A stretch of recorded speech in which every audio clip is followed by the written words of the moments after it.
The second area that's also hard to understand if you naturally don't have tempo or rhythm in the swing. And what I always tell my players is they have to have a cadence or a rhythm in their swing. So they don't just stand here and chop at the ball. If I don't create the rhythm and the load in the swing, I'm not going to get the coiling and uncoiling effect, which is essential in getting maximum bat speed when I make contact.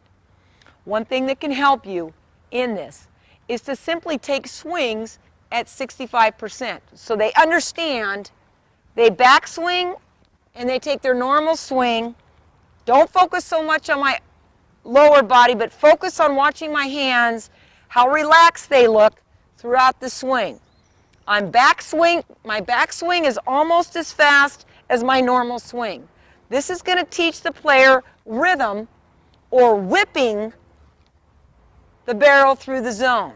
You'll notice that I'm balanced the entire time when I'm swinging. Many times our players have a tendency to muscle it.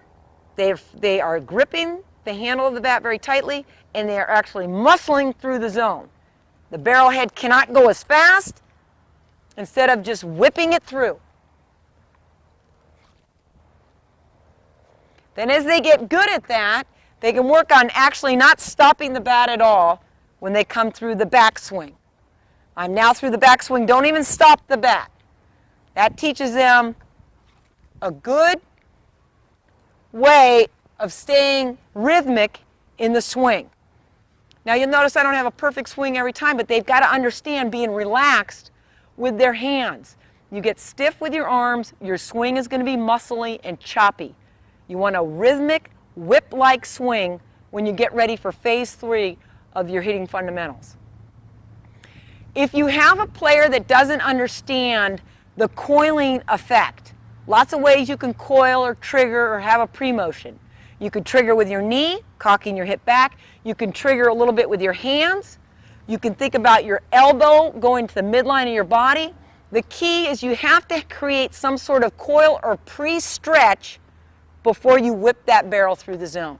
It's not any more complicated than that. So what it would look like in slow motion, phase 1, short quick step. Phase 2, the hip snap.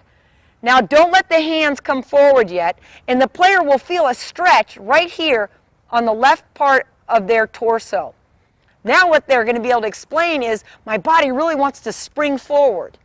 That's essentially what you want them to feel. You want them to feel that pre-stretch when they get ready to go ahead and swing. Notice my hands are staying back as I snap my hips open. Now, are we going to swing this way? Absolutely not. But once again, this is the player that doesn't understand that load or that pre-motion or that pre-coil that has to occur when you get ready to be a hitter.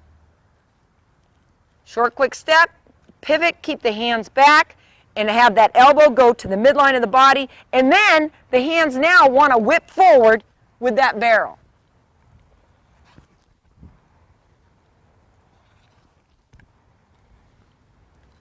Sometimes you can go ahead and have the player make small little circles to remind them to stay relaxed in the shoulder and the arms, the forearms, and the wrist here. Get explosive when those hips partially snap open. Get explosive here. But up here, it's a whipping and relaxed motion. No, we know you're not going to be choppy like this, but it makes them understand that stretch that has to occur when you get ready to swing. Then you can start to work on just your rhythm. And I'm talking about no tee, no toss, just letting them understand how to whip that barrel through the zone. That's going to help you in that whole intangible, creating rhythm, cadence, and also having a coil or a preload in your swing.